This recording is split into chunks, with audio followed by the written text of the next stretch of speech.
2 minutes.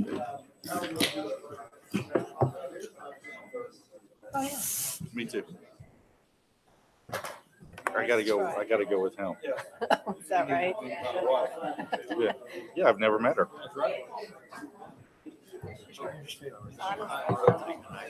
Even more reason that I need to go. What? Huh?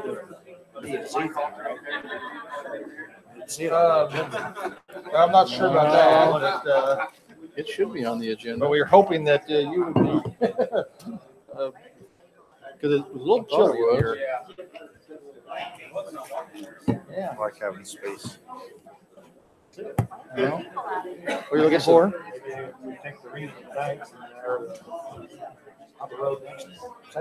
The what? Yes. Yeah, it's Yeah. not this, it's not tonight. Just the P and Z. Yeah, it just got through P and Z, and then there after the thing, there has to be a period of time, so. Right. Because you have to advertise the hearing, Right. so you have to have time to do that. It was too close.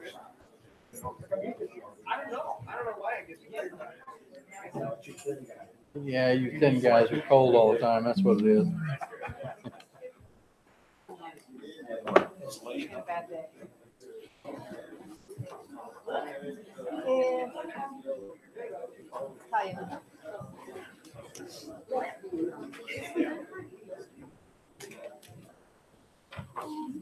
Hello. How are you? Oh, wow. I have to run.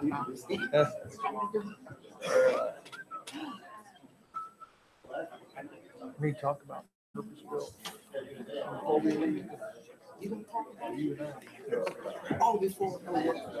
I've got an agenda for you for the meeting and figure out.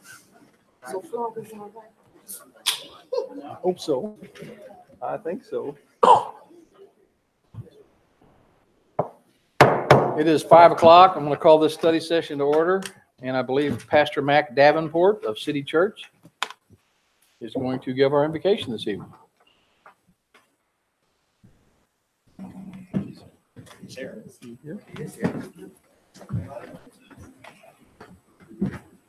I don't know if Pastor Davenport is here or not.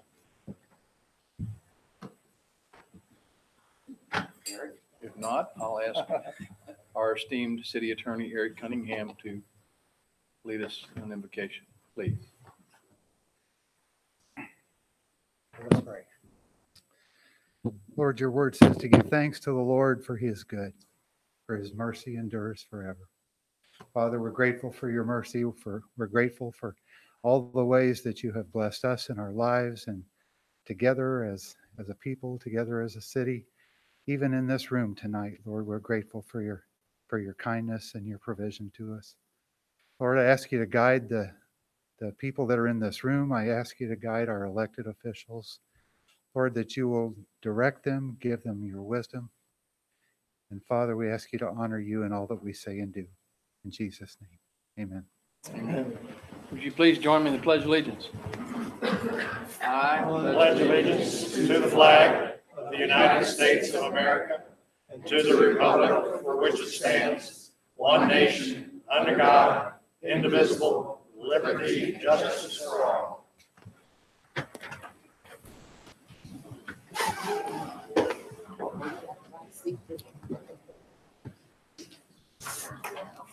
We have three presentations this evening in our study session. The first being the recognition of the graduates of our first Citizens Academy. And for those of you who don't know what this is, one of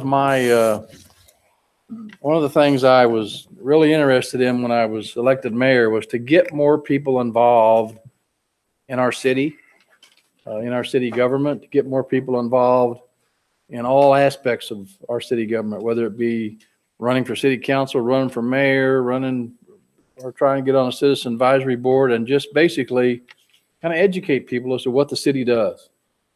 And I was a little, and I looked at the last election and I saw Cape's school board election, Jackson school board election had no have one candidate for each position. No one else is running. There just seems to be a lack of interest. Now, we had 2 city council positions and the mayor position without any opposition. And again, and the same thing in Jackson. It's not just here. It's Jackson. It was Scott City. It's other places around where people just don't seem to have an interest. And I don't know whether it's because they don't know about what goes on in the city and how it goes, or whether it's just they don't care. But I'm trying to generate that attitude that we care what goes on in the city. And this Citizens Academy was just one way where I thought we might have our staff put something together and do something, and so people can learn about what all of our staff does and what the city does for all of you. It's a massive operation. I hope you enjoyed it. It was really, really nice to have a former council person, John Voss, on our first Citizen Academy, because I know he was there to answer questions for a lot of you that wanted to know certain things that he might know and you might not know. I hope he learned something too. As I've been on the council, to go around and tour the different facilities we have in this city. Public Works is a massive operation. Same thing with fire and police, and it's you just don't realize what goes into a week, just 1 week, what the city does, and it's massive. But I hope you all learned something. I think that this whole program kind of morphed as it went along, and some changes were made to try to make it better. And I understand there have been some suggestions and other things that we'll use to do our next session, maybe a little different, but at the same time, we hope you've had fun. And I want to recognize all of you who took part in that first session. So if you'll come up, I think we're going to take a picture.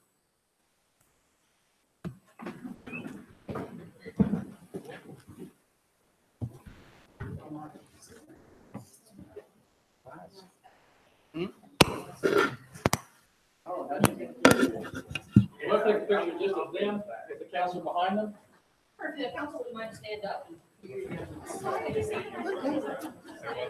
all don't mind.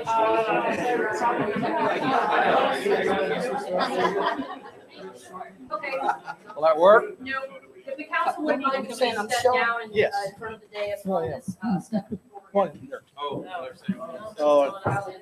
What? oh no. Now that Oh, that's mine. Can't do Not all that. council members were created equal in terms of height, that's all. Thank you. So don't put me in the middle. Thank you, everybody. Hey, big smiles, remember if you can't see the camera, I can't see your face, help me out. Zoe. Big smiles, thank you, everybody.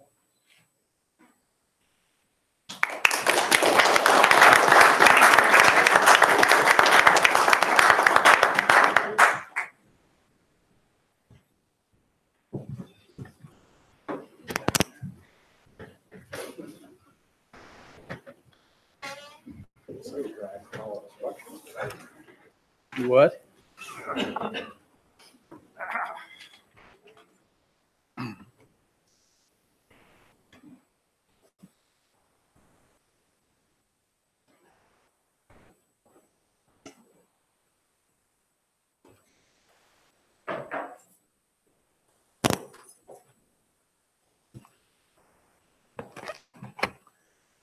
We've got 2 other presentations to do this evening. The first, I think, is a big one. Jack Wimp is retiring from the police department. Would you come up here?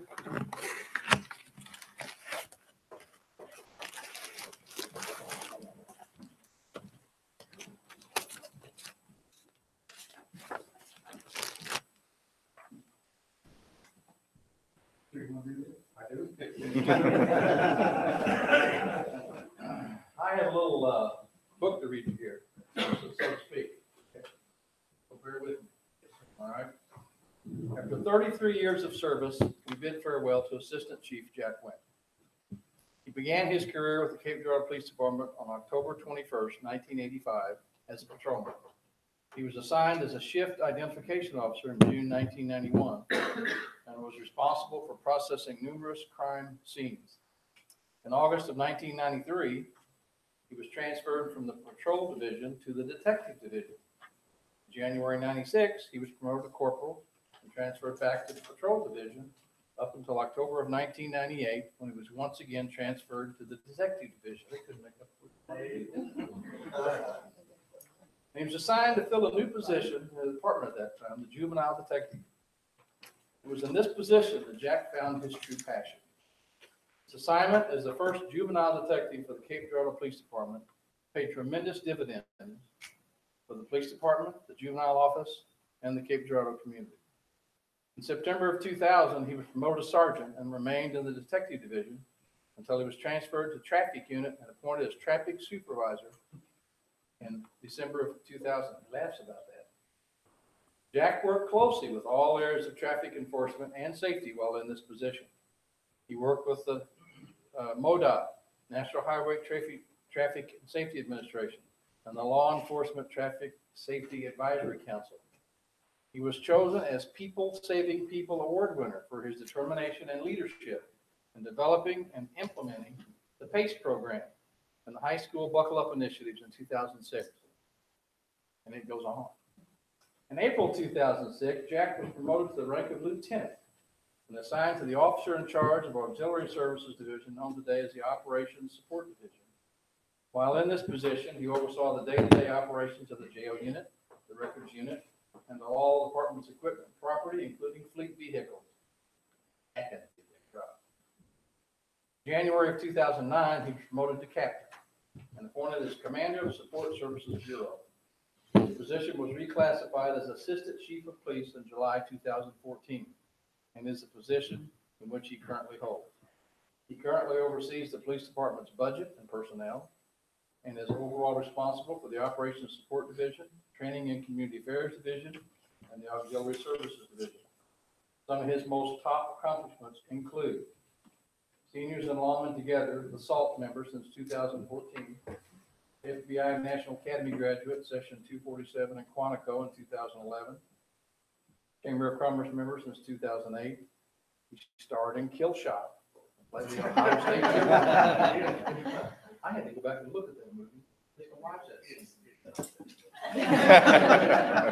Secured funding and support for the PACE project, a new traffic safety program in area high school, leading to his People Saving People Award in 2006. He's a past member of the Cape Girardeau Bowling County Majors Case Squad. He assisted with the hazing investigation at SEMO, which resulted in about 20 people being charged. He was awarded the Law Enforcement Award from VFW in 1999. One of 3 juvenile police officers in the state of Missouri who worked specifically as a juvenile police officer in 1997. He also designed a document that explained the rules and policy of the 32nd Judicial Circuit Juvenile Division. Jack has saved several lives in his career. 2 that stand out to him were both choking incidents, one being a child and one being a man who choked on Thanksgiving. Both survived. He has worked in almost every division in the department. And that doesn't happen very often when somebody works in every division. Cape Girardeau, the city, and the police department would like to thank Jack for his 33 years of dedicated service as a public servant. Thank you, Jack.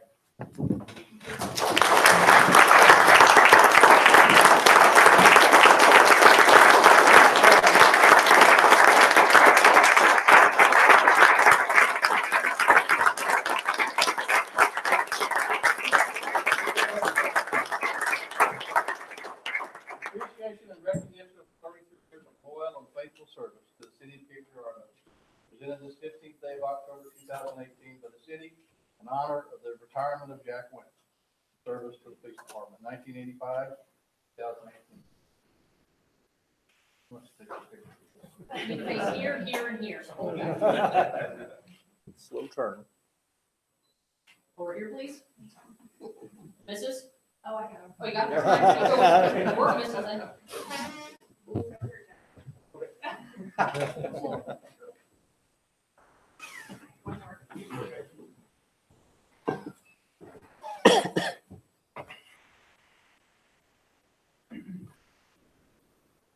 Thank you, sir. Thank you. Yes, a little bit. I have dedicated my life to the Cape Girardeau Police Department and the citizens of Cape Girardeau.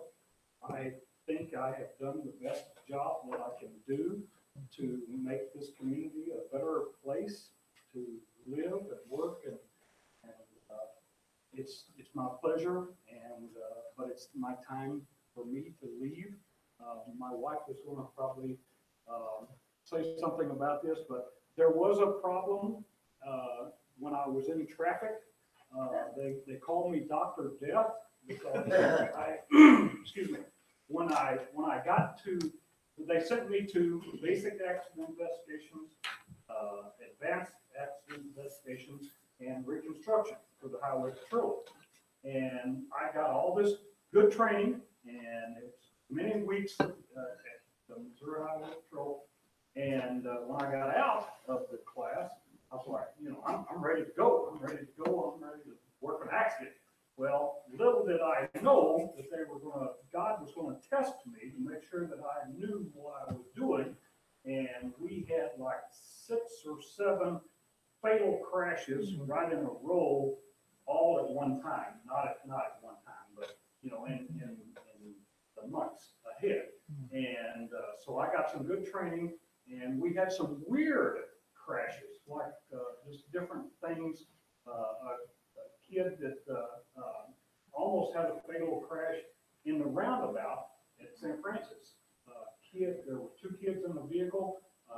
One of the kids opened the door, and a kid fell out, and a car went over the kid in the roundabout. And so we had it was a complicated situation. So I'm going to just leave it at that. But I love Cape Girardeau Police Department, but it's my time to leave and do something else. And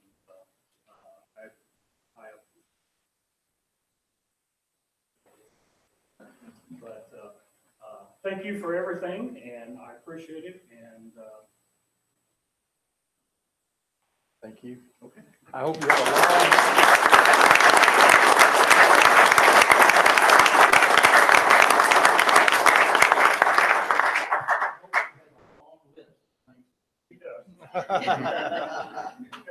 Thank you. She's shaking her head, yes.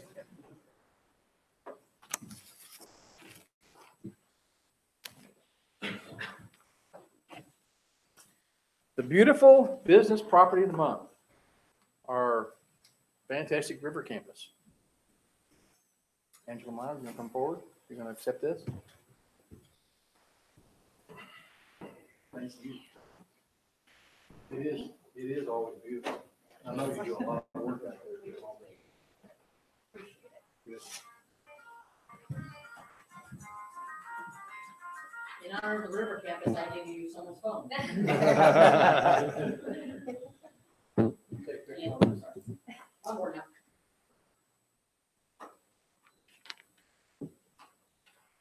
Thank you. Appreciate it.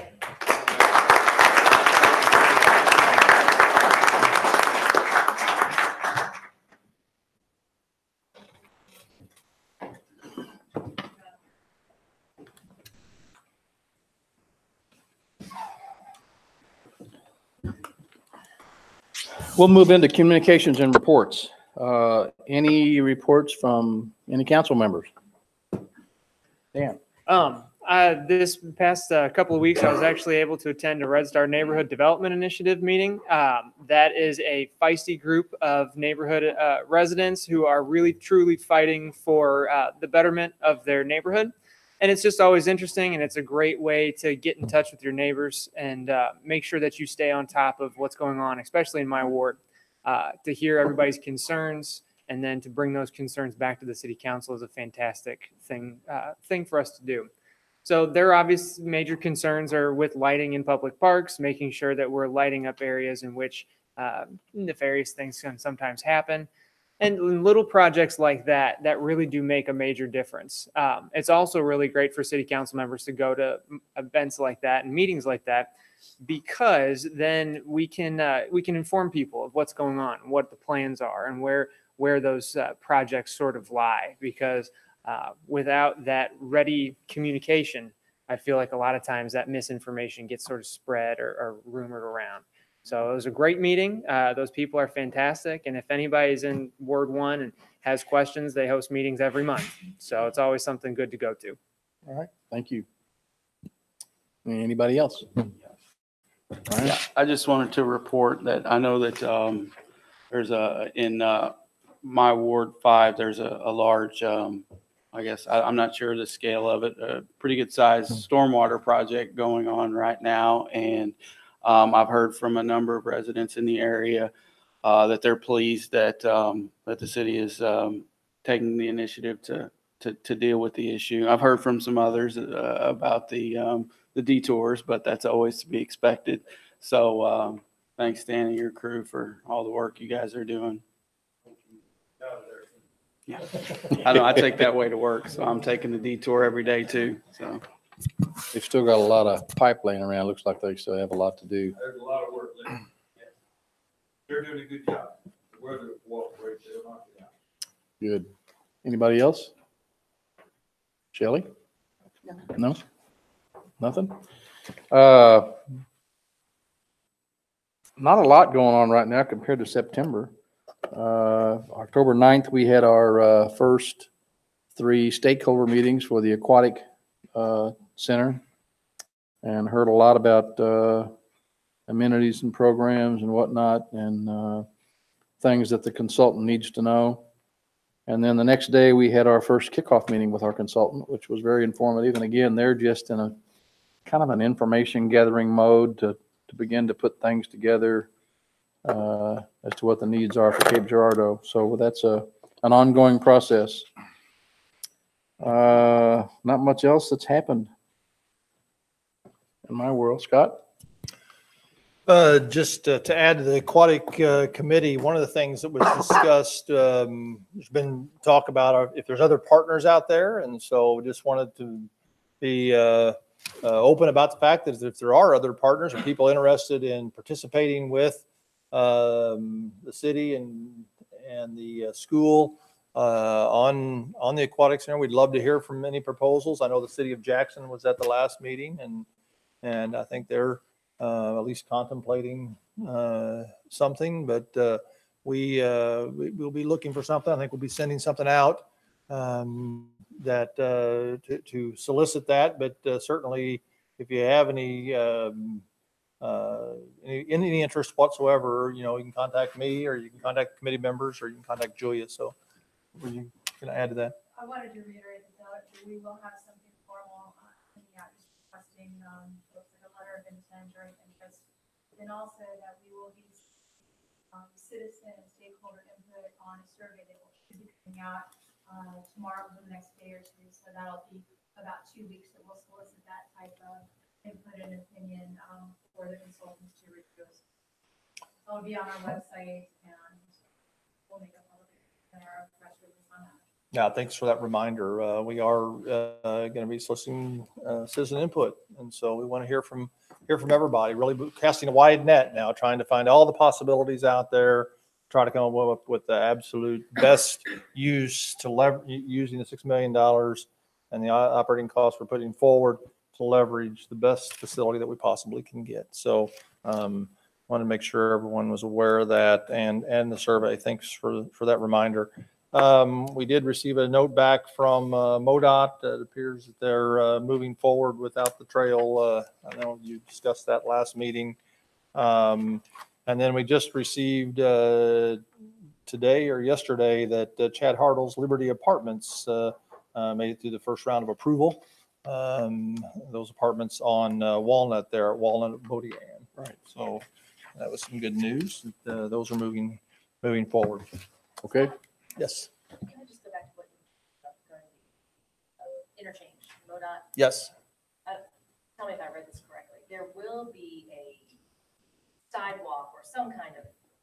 It's not called a side. It's not called a sidewalk. Okay. It's called a concrete pad.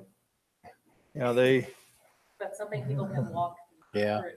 They're Just making, I think they're making an allowance to allow for a future trail sidewalk to make underneath there, 6 feet wide with a barrier on each side, just underneath the bridge, So that on the will north be- side of the bridge. That will be there, but. Yes. But you were specifically requesting a larger kind of trail. Yeah, what we had asked them through the mayor's letter that I think was written a couple of weeks ago was that they go ahead and lay out and design a sidewalk or trail that then goes from the new signal on our side that's going to be the Veterans Memorial all the way over to the signal on Orchard Road on Jackson's side. And it made sense to go ahead and do that. And then with the scope of the project, maybe go ahead and ask for bids for that. And then if it's fit within the budget they had, to go ahead and do it.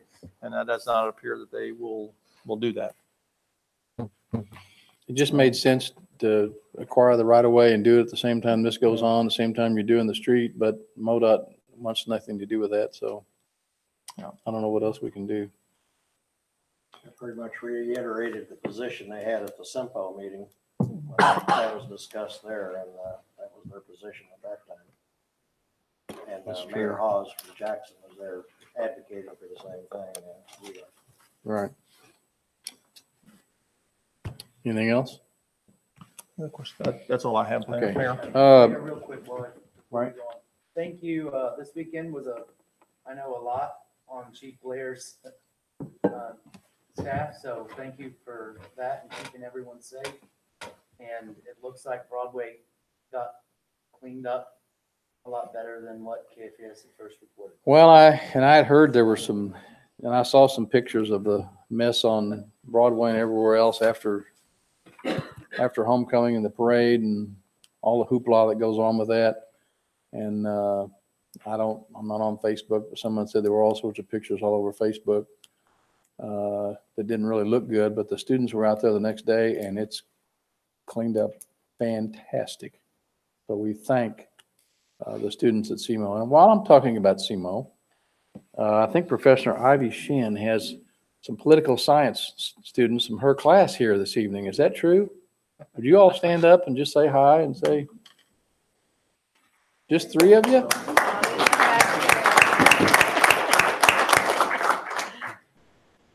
I understand she wanted them to attend a city council meeting and advisory board meeting or something else just to learn about what goes on and whatnot. And you all have any questions or anything while you're here? Don't all speak up at once.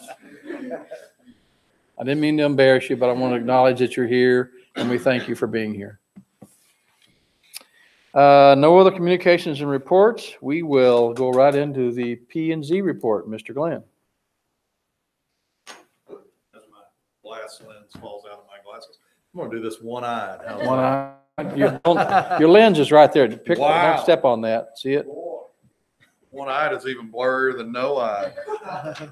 You're All right. good. Do you want me to fix that real quick? I can put mine on there. Put it back in. We'll struggle through. Thank you, Mayor. Planning and Zoning Commission met last Wednesday, October the 10th at 7 p.m. We had a few public hearings. We had two public hearings. They were exception requests regarding wall signage for the new Krispy Kreme. One of those was to move some of the allowable wall sign space from the frontage to other sides of the building, which is a very common request that we get. I think I even mentioned that last time I was here. And then to borrow some of their space from that area for the pole sign that they will have. And those were both approved by a 9-0 vote.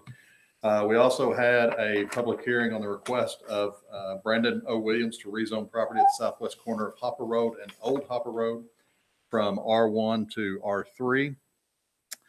We had 11 people appear to provide testimony during the course of that public hearing. Most of those expressed frustration with the process. One gentleman in particular was opposed to the project, and then I believe it was either 2 or 3 spoke up in favor of the project. But the vast majority were expressing frustration with the process. The vote on that one was 7 in favor of rezoning, 0 in opposition, with 2 abstaining, Mr. Greaser and Mr. Skinner. We also approved some record plats. The first is the Highlands at Hopper Crossing. That's the project that is at the intersection of Mount Auburn Road and New Hopper Road. The other was we approved the record plat for Lil Mac East Second Division. That's a project out off of LaSalle. The only other thing we did during the course of our meeting was we recognized a couple of our members who are retiring. Mr. Trey Bertrand and Mr. Scott McClanahan are both retiring. Mr. Bertrand was originally appointed to the board, November 20th of 2006. Mr. McClanahan was originally appointed to the board on January 20th of 2004. So we're going to Two miss long-serving the institutional members. knowledge that those Right. two gentlemen will take with them. I'm happy to answer any questions now that I can actually see everybody. Happy to answer any questions you may have on. Anybody have any questions of Jeff? All right. Okay. Thanks, sir. Thank you. We will move on. The items on that report will be on the agenda at our next meeting, Next time, yes. next time. Okay. All right, we're going to move into our use tax discussion. I'm going to turn this over to Scott, and then we'll talk about items not on the agenda.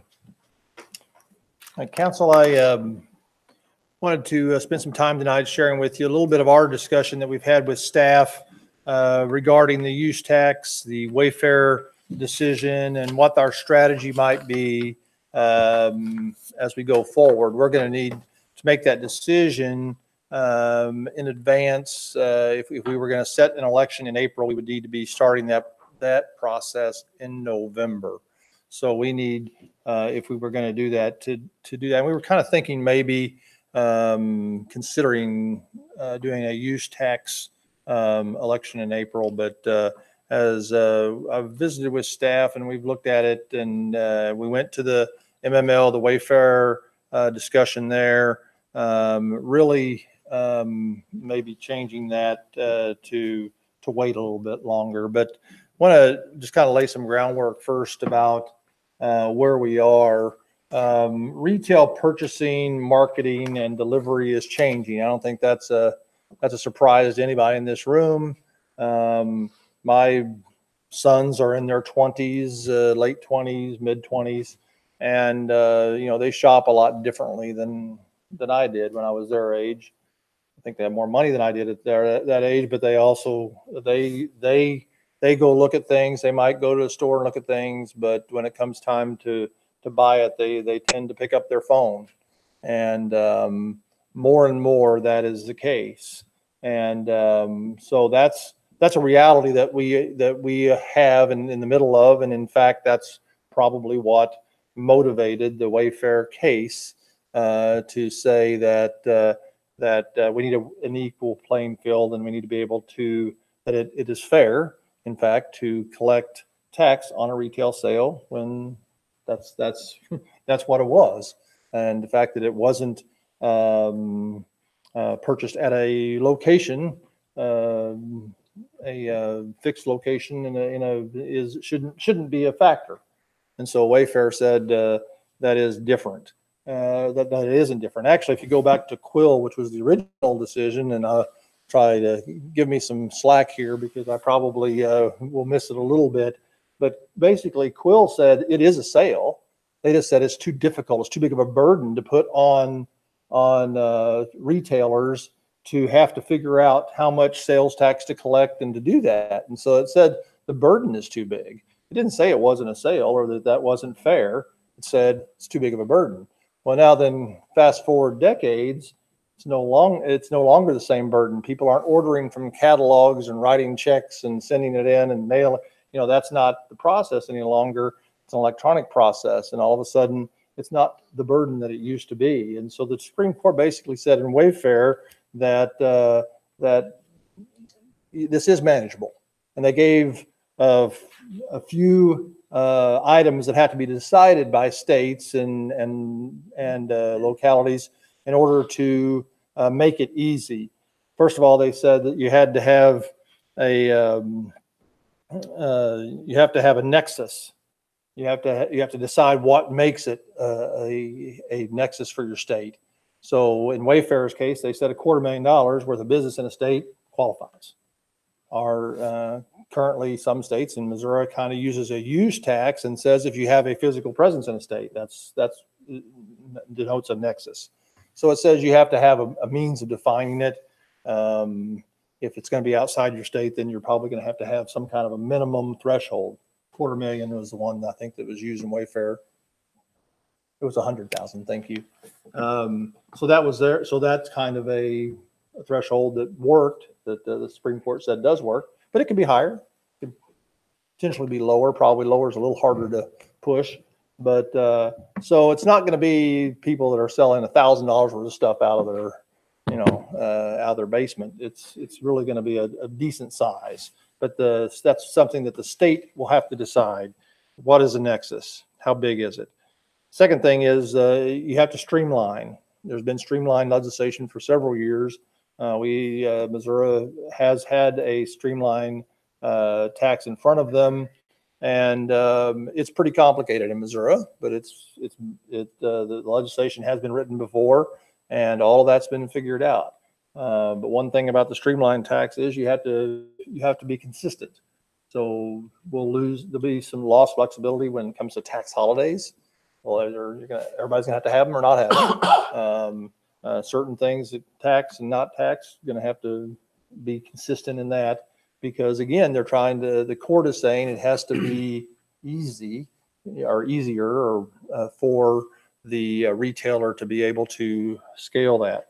The next thing is that they have to have boundaries that are easily discernible, basically some kind of a GIS map that will say each of the boundaries within each political subdivision and what the tax would be in every single one of those. And so that's scalable. That's something our state has been working on for a while, and something that's important. Another thing they have to do is that the state has to hold harmless, that if you use the state's streamlined tax and you use the state's maps to determine what the sales are, that the retailers are held harmless. They will not be, as long as they follow that, they don't have the burden of if they happen to get somebody the wrong side of it. And so they have to do that. And then so then we have to deal with our state would have to deal with the use tax, defining that as a nexus and point of sale. And so at some point they will have to deal with that.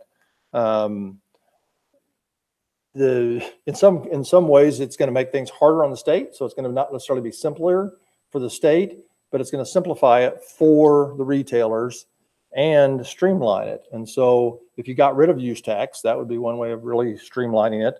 And it would actually take us back to a point where we're actually collecting tax on what we should have already been collecting, but it was too difficult before. So that's really kind of the fairness side of that.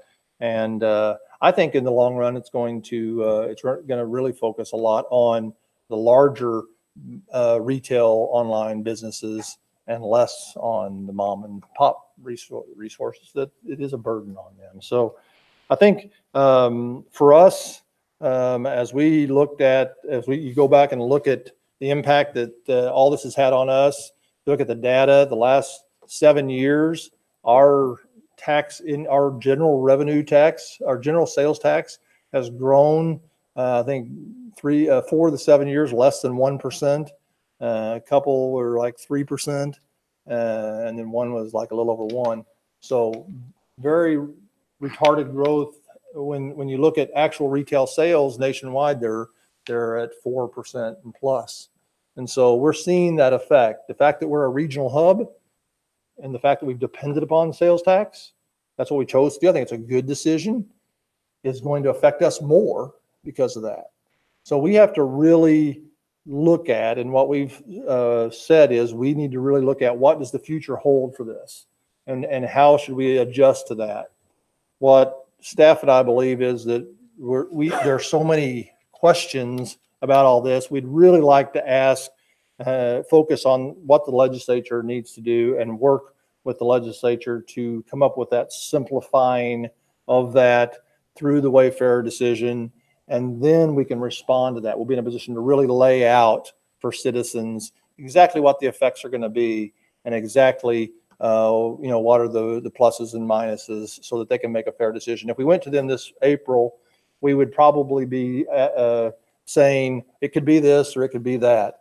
A issue that's already very difficult to explain and really lay out for people is just going to get harder.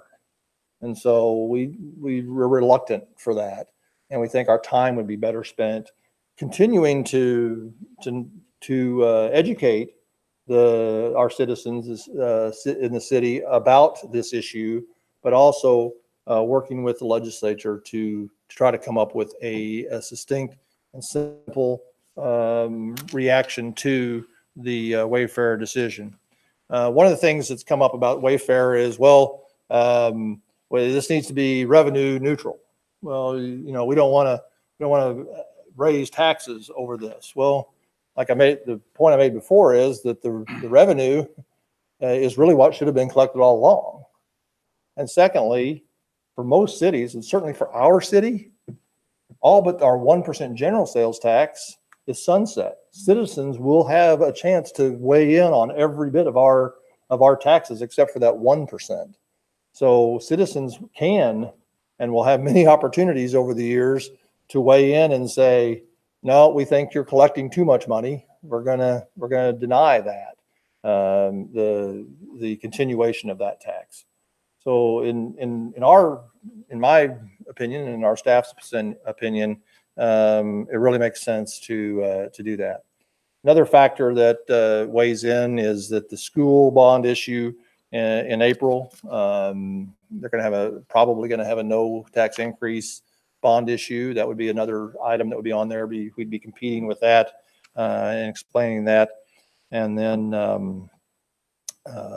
then that would allow us to then in the fall discuss what is the outcome of the legislation. We also have a capital improvement tax to look at in the fall, and we could do that in either August or November. So one other factor that I want to mention is as we've looked at the issue of declining growth in sales tax, told you last time or during budget, we had discussions about this, and we did put together a committee. Victor Brownlee's our assistant finance director, brought together a cross-functional team, and they've looked at a lot of different ways of reducing some of our costs and of increasing our revenue in different fees and things.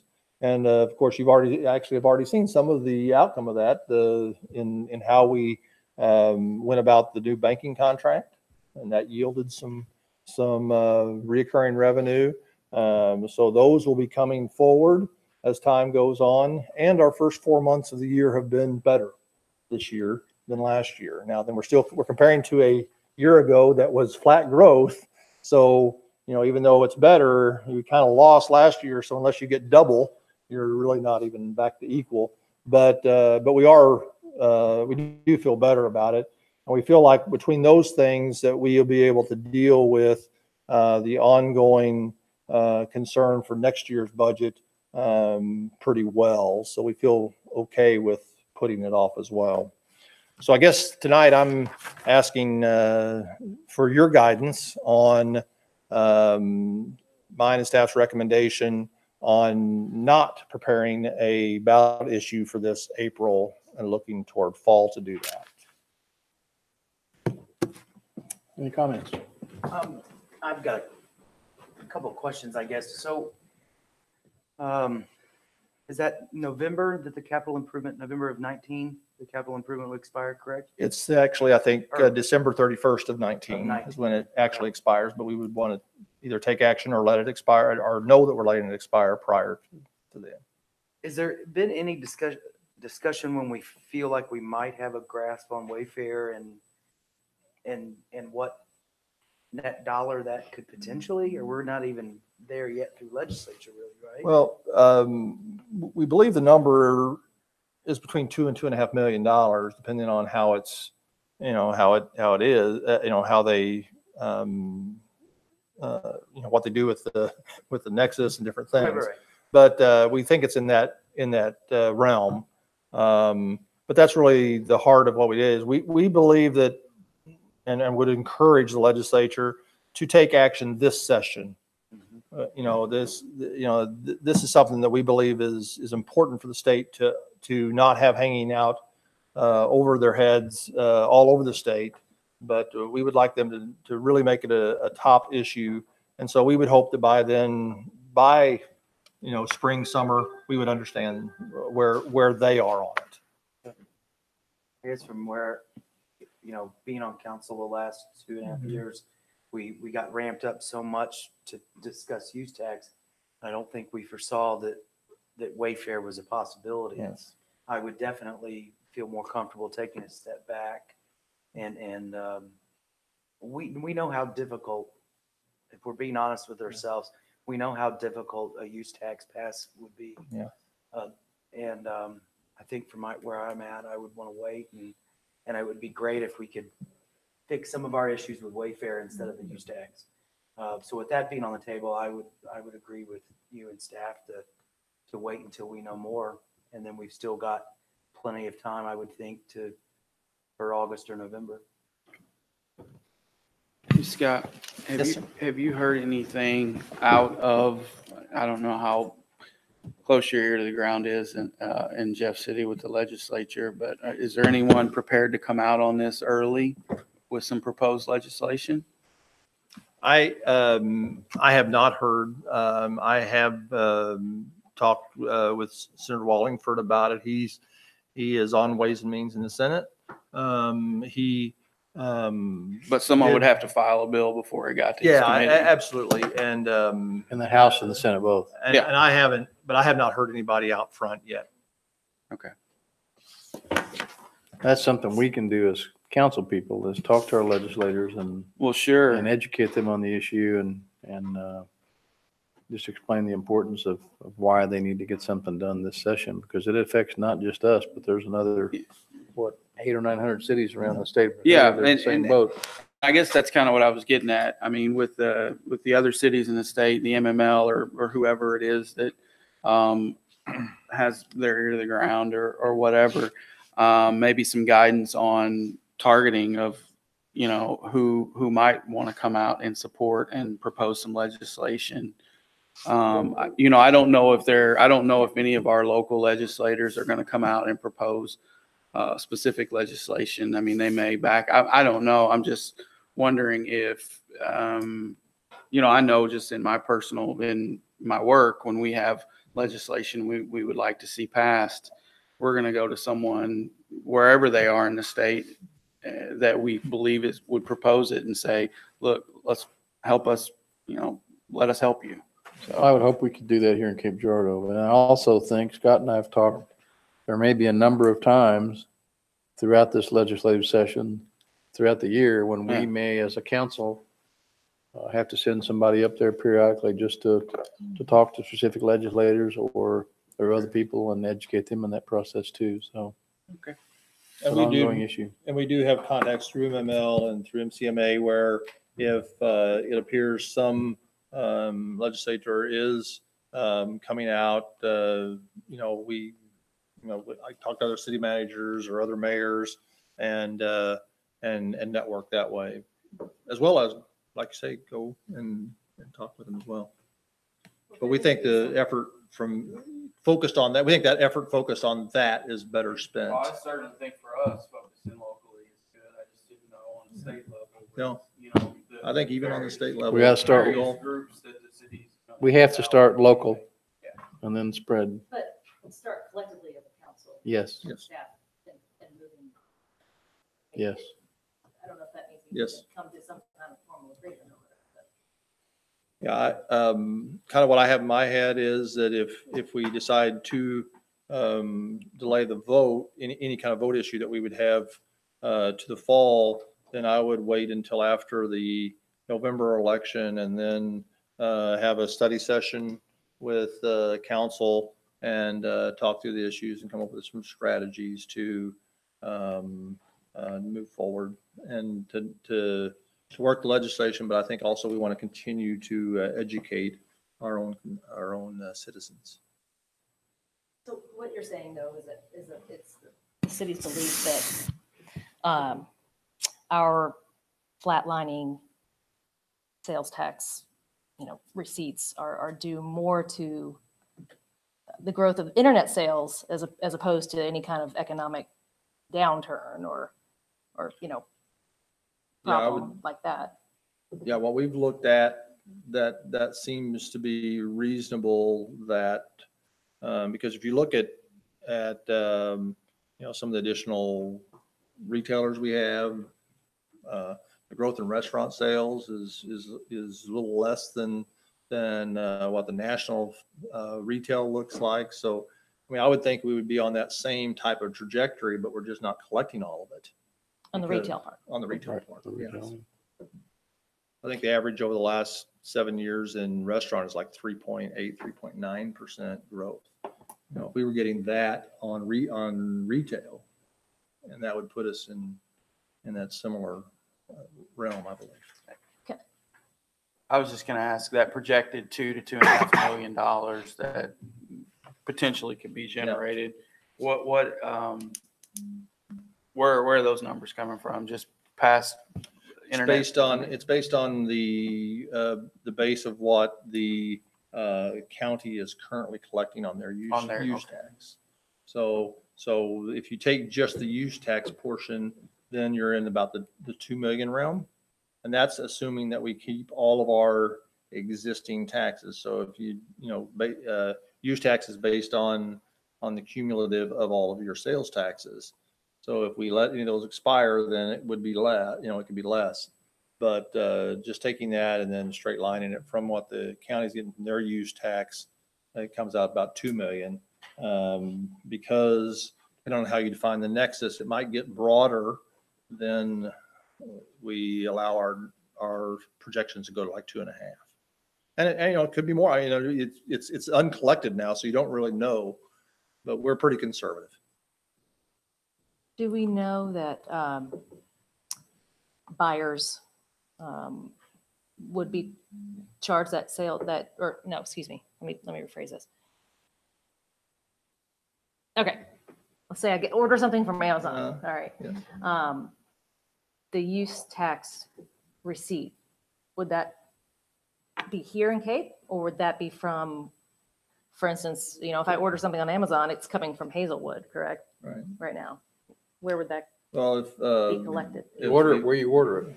If The point of they sale. change the nexus to be based on not based on your location, then it would be where the sale is the idea. Now, again, it depends on how they define that differently. That could change, but no, State legislature. But the other thing about it is that if as a regional hub, we currently benefit from people coming from Sikeston to come and shop here, right?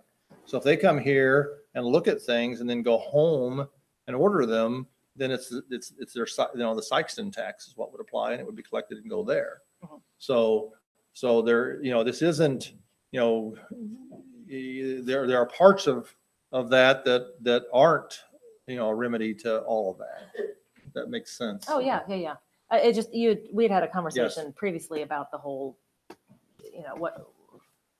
where is that sale coming? Yes. Or, Yeah. it just depends on the legislature. So Right. that's How they craft the legislation. South Dakota, is that where Wayfair was? In South Dakota, it was that's the way it was.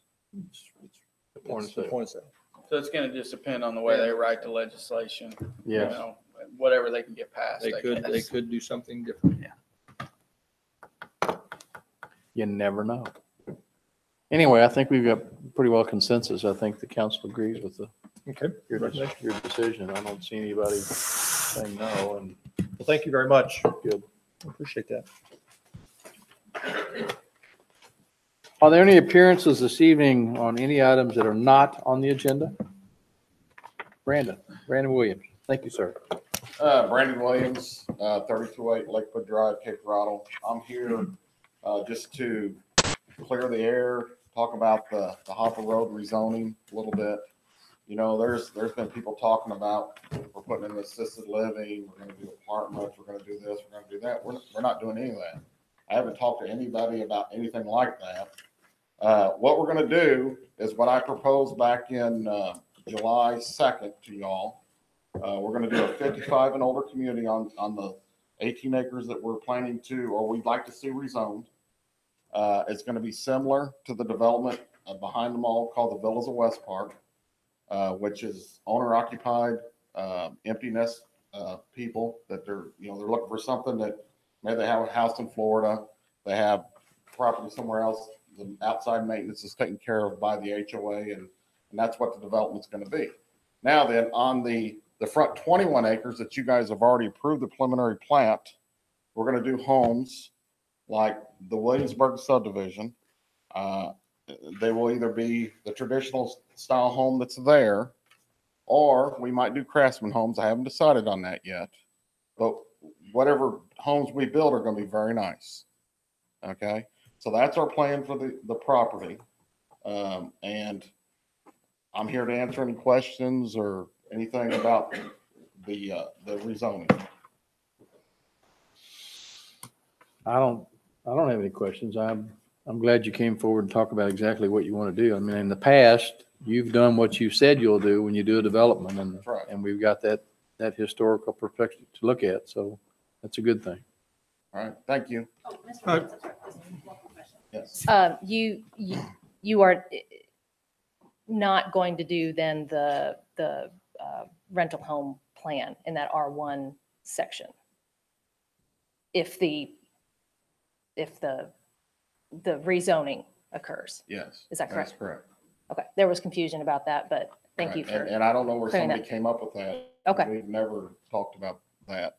If the rezoning is done, we're going to do the homes like Williamsburg. Okay. So they're going to be $250,000, $350,000 homes. Okay, thank you. And the R3 will be similar to the information you gave us Yes. at the it'll July be- meeting. That's the plan. They'll all look the same. They're going to be $450,000 to $500,000 villas is what they're going to be. So, and it's going to look like a park like behind the mall does. All right. Thank you. Thank Thank you. Thank you for being here. Anybody else? On any item that's not on the agenda? Good evening.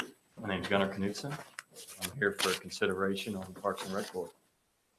So would appreciate your thoughts on that. Thank you. All right. Thanks for being here. Yes. Initiative, I'm here for consideration. I wasn't sure if it was on the agenda or not. Second, governor's initiative, and I appreciate your consideration as well. That was Brad's Okay, thank you all. We'll now have the agenda review. Yes.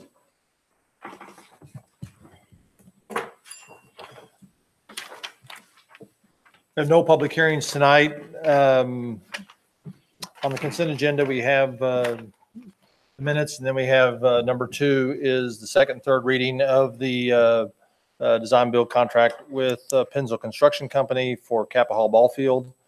Number 3 is the second and third reading of the agreement with Missouri Highway and Transportation Commission for the signal portion of that project at Veterans Memorial Drive. We agreed to go ahead and put that there as part of that project. It's cost $310,500 is the financial commitment to that. Number 4 is the resolution with Nip Kelly to build sidewalk between the trail and the roundabout on Independence.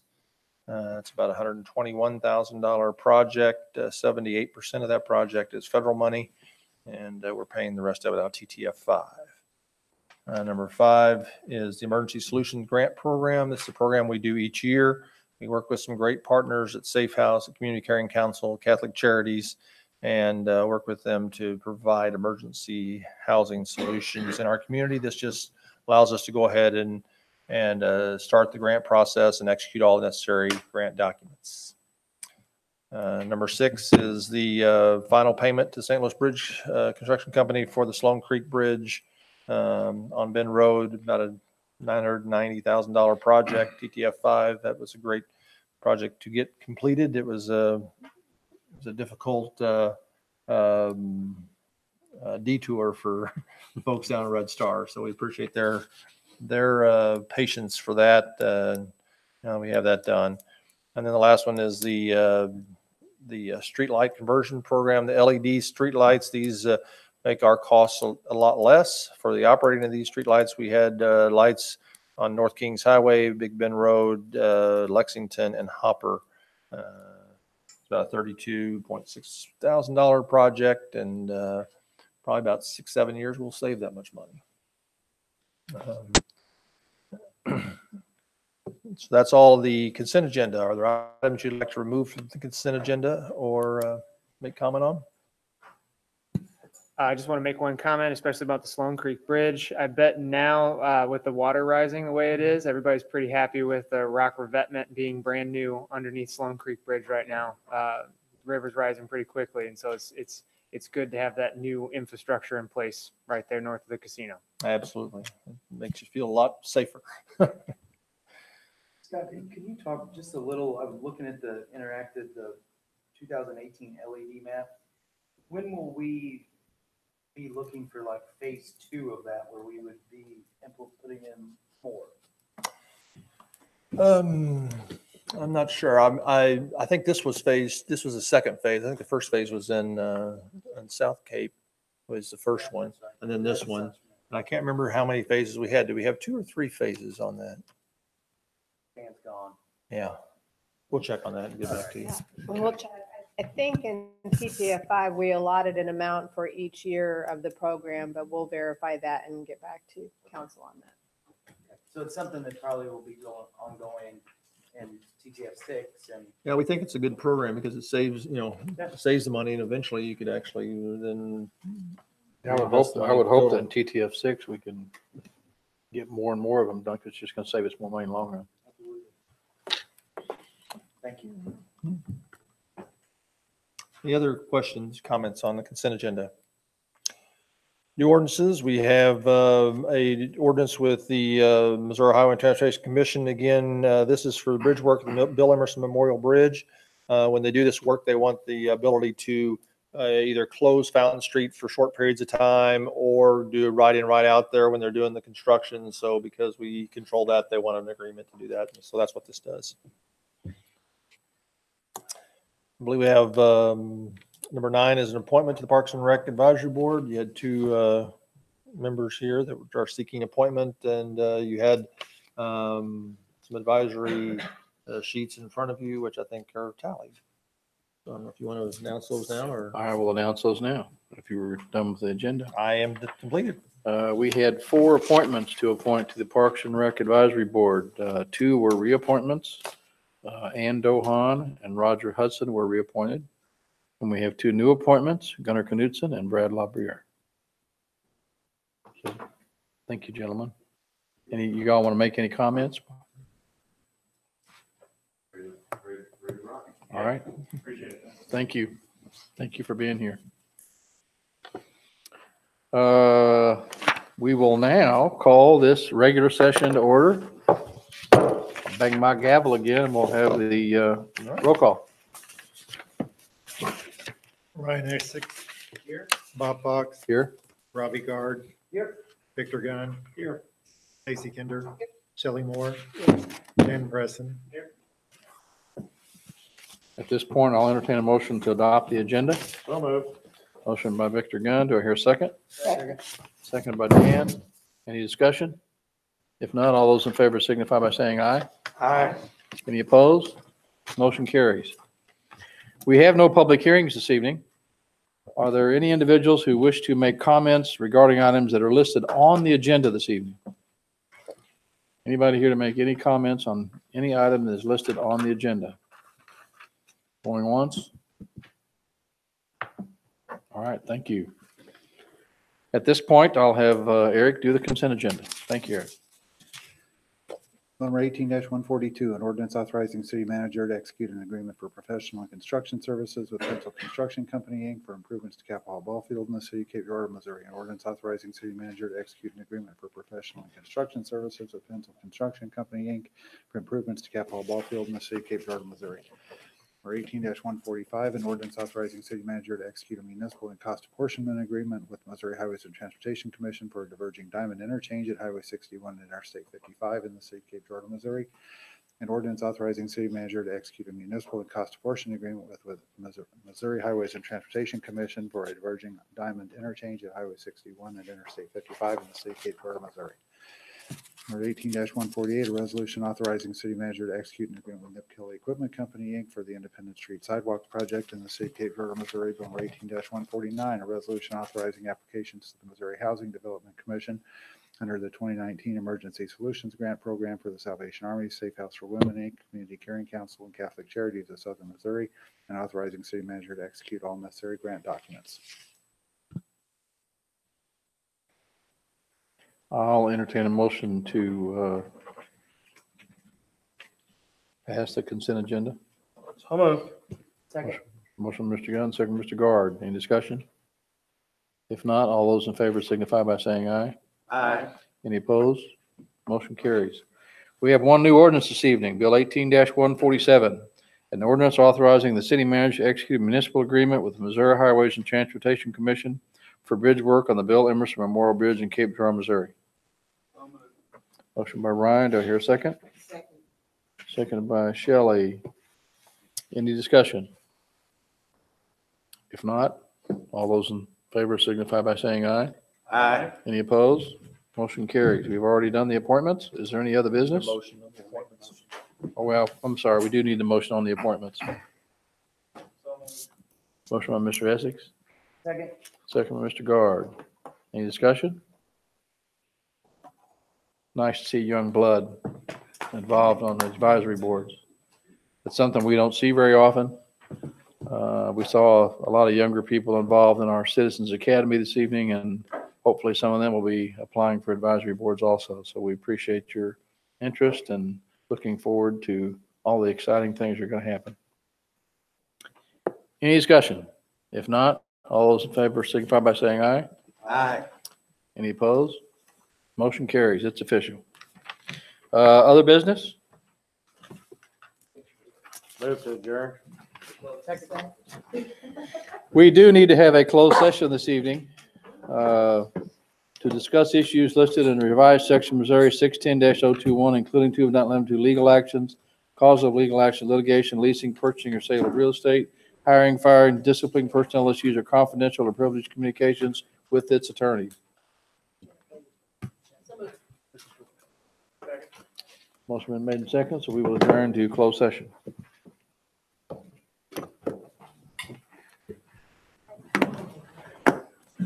Hi, take care. You know, my administrative assistant that I thought was maybe not going to work out. Yeah. She resigned today. She gave a week's notice. How long was she there?